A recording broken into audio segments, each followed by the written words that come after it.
Superstar Rajinikanth को Dada Saheb Phalke award देने के ऐलान के साथ ही सियासत भी गर्मा गई। तमिल फिल्मों के सबसे लोकप्रिय एक्टर को 51वां दादा साहब फाल्के अवार्ड दिया जाएगा, लेकिन सवाल इसलिए उठ गए क्योंकि तमिलनाडु में चुनाव है। कि रजनीकांत को सिनेमा का सबसे बड़ा पुरस्कार दिए जाने का फैसला ज्यूरी मेंबर्स ने सर्वसम्मति से किया। अपने महान नायक रजनीकांत को दादा साहब फाल्के अवार्ड देने की सिफारिश की है और उसको हमने स्वीकारा है। 50 साल से रजनीकांत फिल्म दुनिया के बेताब बादशाह है। सूरज के तरह उनका काम है। प्रतिभा, लगन, मेहनत से उन्होंने लोगों के दिलों में अपना स्थान कायम किया है। ये पुरस्कार वितरण 3 मई को होगा।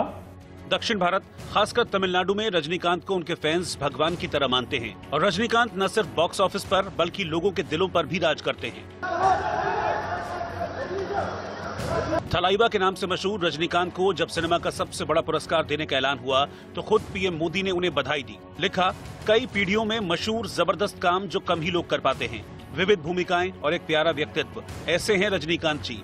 अपार हर्ष का विषय है कि थलाइवा को दादा साहब फाल्के अवार्ड से सम्मानित किया गया है, उन्हें बधाई। लेकिन रजनीकांत को अवार्ड देने की टाइमिंग पर सवाल उठ गए क्योंकि तमिलनाडु में विधानसभा चुनाव के लिए प्रचार हो रहा है और 6 अप्रैल को वोटिंग होनी है। हद हो गई। ये फिल्म दुनिया का पुरस्कार है और रजनीकांत 50 साल से काम कर रहे हैं। सवाल भी ठीक पूछना चाहिए। हालांकि विरोध में दलील दी जा रही है कि दक्षिण भारत में सिनेमा और रजनीकांत का क्रेज देखते हुए ये फैसला आपाधापी में किया गया है, जिसका मकसद तमिलनाडु चुनाव को प्रभावित करना हो सकता है। सवाल है, दादा साहब फाल्के अवार्ड अनाउंस किया गया है रजनीकांत के लिए। आपको लगता है कि क्या तमिलनाडु में इलेक्शन से पहले इस तरह के अवार्ड? देखिए, अगर इस नियत से किया गया तो ठीक नहीं। रजनीकांत जी बहुत बड़े कलाकार, हम सब उनकी रिस्पेक्ट करते हैं। पहले उनको पद्मा अवार्ड सब मिले हैं, तो फाल्के अवार्ड तो उनको पहले ही मिल जाना चाहिए था। रजनीकांत 12वें दक्षिण भारतीय हैं जिन्हें ये अवार्ड मिला है और इससे फिल्म इंडस्ट्री में खुशी की लहर है। और बहुत खुशी की बात है कि हमारे देश के एक ऐसे अभिनेता जिन्होंने अपने तमिल लैंग्वेज में फिल्म करके तो डंका बजाया ही, हिंदी फिल्म भी किया तो पूरे देश में, पूरी दुनिया में उसका डंका बजता रहा उनके अभिनय का। ऐसे रजनीकांत सर को आज राष्ट्रीय दादा साहब फाल्के पुरस्कार दिया गया है और मैं अपनी तरफ से, मैं बंगाल में हूं, लेकिन जैसे ही मैंने समाचार सुना मैं खुश हो गया। मैं थैंक्स करता हूं इंडियन गवर्नमेंट का, उन जूरी का जिन्होंने रजनीकांत सर को दादा साहब फाल्के पुरस्कार के लिए चुना। केरल में भी चुनावी माहौल गरमाया हुआ है। बीजेपी की ओर से सीएम योगी यहां प्रचार करने में जुटे हैं। पठानमथिट्टा में सीएम योगी ने रोड शो किया। इस दौरान उनके साथ भारी भीड़ नजर आई। नारेबाजी करते हुए समर्थकों के साथ ये रोड शो कई किलोमीटर तक आगे बढ़ता गया।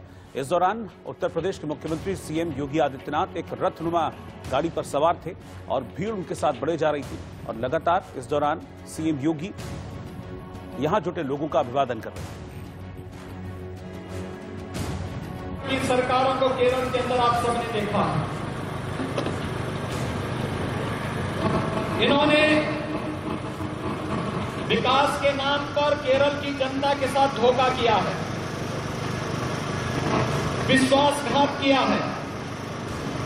विकास के नाम पर मुस्लिम लीग और कांग्रेस का गठबंधन केरल की सुरक्षा के साथ धोखा कर रहा है।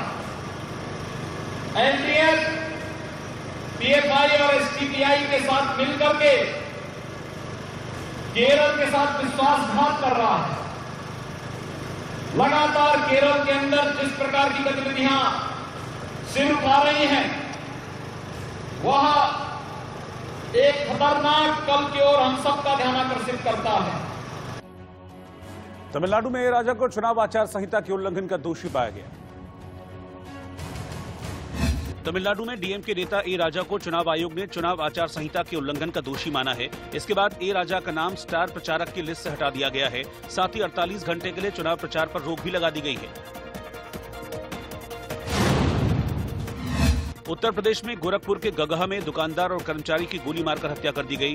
घटना के बाद व्यापारियों और ग्रामीणों ने नेशनल हाईवे 29 को जाम कर हंगामा कर दिया। उत्तर प्रदेश में गाजीपुर के सदर कोतवाली में रेलवे क्रॉसिंग के पास एक शख्स का शव बरामद हुआ है। आशंका जाहिर की जा रही है कि देसी शराब के भट्टे पर हुए विवाद में ये हत्या की गई है। उत्तर प्रदेश में झांसी के गोसाईगंज के डफरपुर त्रिलोकपुर गांव में जहरीली शराब पीने से 2 लोगों की मौत हो गई। घटना के बाद डीएम और एसएसपी ने गांव का दौरा किया। इसमें शराब जो है पी गई थी होली के दिन, और उसके बाद कुछ लोगों की तबीयत खराब हुई, जिसमें एक व्यक्ति की डेथ जो है वो कल हो गई थी, जो कि प्रधान के चचेरे भाई बताए गए हैं। उत्तर प्रदेश में मुरादाबाद के कांठ तहसील में पटाखा बनाने के दौरान धमाका हो गया। इस हादसे में 7 लोग घायल हो गए हैं। घायलों में 2 की हालत गंभीर बताई जा रही है। उत्तर प्रदेश में श्रावस्ती के जिला अस्पताल भिनगा में इलाज नहीं मिलने की वजह से 2 मासूम बच्चों की मौत हो गई। परिजनों ने आरोप लगाया है कि फोन करने पर भी डॉक्टर अस्पताल नहीं पहुंचे। उत्तर प्रदेश के अमेठी के गौरीगंज कोतवाली इलाके के अनारपुर गांव में गेहूं की फसल में भीषण आग लग गई। आग से सैकड़ों बीघा फसल जलकर राख हो गई।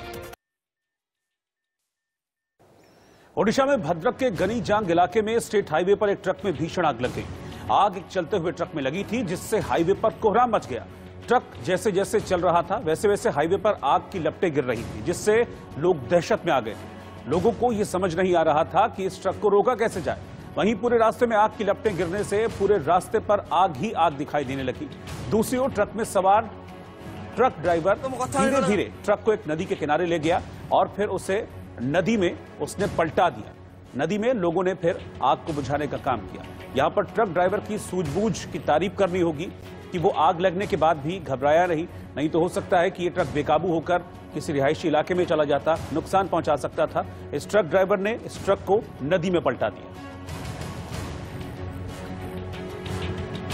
श्रीनगर के नौगाम में बीजेपी नेता अनवर खान के घर पर आतंकी हमला हुआ। इस हमले में एक सुरक्षाकर्मी घायल हो गया। घायल सुरक्षाकर्मी को अस्पताल ले जाया गया, लेकिन उनकी मौत हो गई। बीजेपी नेता अनवर बारामूला के जिला महासचिव हैं, साथ ही उन्हें कुपवाड़ा का प्रभारी भी बनाया गया है। इस हमले के बाद आतंकियों की तलाश के लिए इलाके की घेराबंदी की गई। घाटी में पिछले कुछ दिनों से आतंकी घटनाओं में इजाफा हुआ है। 2 दिन पहले सोपोर नगरपालिका दफ्तर पर भी आतंकी हमला हुआ था। वहीं सोपोर इलाके में सोमवार को आतंकियों ने नगर परिषद के ऑफिस में फायरिंग की थी। इस हमले में पार्षद रियाज अहमद शमसुद्दीन के साथ एक पुलिसकर्मी शफाकत अहमद भी शहीद हो गए थे। पिछले 10 दिनों में तीसरे बड़े आतंकी हमले में आज नौगाम के इलाके में आतंकियों ने बीजेपी के एक लीडर के घर पे दावा बोल दिया। हालांकि अनवर खान उस वक्त अपने घर में मौजूद नहीं थे, लेकिन उनके एक सिक्योरिटी गार्ड को गोली लगी और उनको तुरंत अस्पताल पहुंचाया गया, लेकिन अस्पताल जाते जाते उनकी मौत हो गई। आपको याद होगा कि सोमवार के दिन भी सोपोर में जब म्यूनिसिपल काउंसलर्स की एक मीटिंग हो रही थी तो आतंकियों ने वहां पे दावा बोल दिया था। उसमें 2 काउंसलर जो है उनकी मौत हो गई थी और एक पुलिस ऑफिसर भी मारा गया था। उससे पहले पिछले गुरुवार को इसी तरह लावापुरा में एक हमला हुआ था, जिसमें सीआरपीएफ के 3 जवान की मौत हो गई थी। तो कुल मिला के पिछले 10 दिनों में 3 आतंकी हमले हुए हैं और आज का हमला जो है वो श्रीनगर के बाहरी इलाके नौगाम में हुआ है। हालांकि हमले के तुरंत बाद सुरक्षा बलों ने इलाके की नाकाबंदी की और सर्च अभियान शुरू किया, लेकिन किसी की गिरफ्तारी अमल में नहीं ला गई। 24 घंटे के अंदर पाकिस्तान ने भारत से कपास और चीनी आयात करने के फैसले पर यू टर्न ले लिया है और इस पर रोक लगा दी है। ईसीसी ने बुधवार को ही भारत से चीनी और कपास के इंपोर्ट को मंजूरी दी थी, लेकिन अब पाकिस्तान का कहना है कि जब तक भारत 370 पर लिए गए फैसले वापस नहीं करता है, तब तक भारत से कपास और चीनी का आयात वो नहीं करेगा। ताल्लुकात जो है वो नॉर्मलाइजेशन की तरफ बढ़ चुके हैं और जो ट्रेड है वो खुल गई है। तो इस पर भी तबादला ख्याल हुआ और उस पर ये एक मुत्तफिका राय सबकी थी और वज़ीर आज़म की भी थी कि जब तक 5 अगस्त 2019 के जो यकतरफा इक़दामात हिंदुस्तान ने उठाए हैं, जब तक वो उन पर नज़रसानी नहीं करता तो उस वक़्त तक हिंदुस्तान के साथ ताल्लुकात को मामूल पर लाना मुमकिन ना होगा। केजरीवाल सरकार की नई प्रस्तावित शराब नीति का बीजेपी ने विरोध किया है। दिल्ली बीजेपी प्रदेश अध्यक्ष आदेश गुप्ता की अगुवाई में बीजेपी ने राजघाट पर दिल्ली सरकार के खिलाफ प्रार्थना की। बीजेपी ने केजरीवाल सरकार की नई प्रस्तावित शराब नीति को रद्द करने की मांग की। उत्तर प्रदेश के बलिया में प्रधानी के लिए हाथी सिंह नाम के एक शख्स ने ब्रह्मचारी रहने का प्रण तोड़ दिया। इसके बाद उसने बिना मुहूर्त के शादी कर ली। अब उनके गांव छपरा से जो महिलाओं के लिए आरक्षित सीट है, वहां से उनकी पत्नी चुनाव लड़ेंगी और उनके सपने को पूरा करेंगी।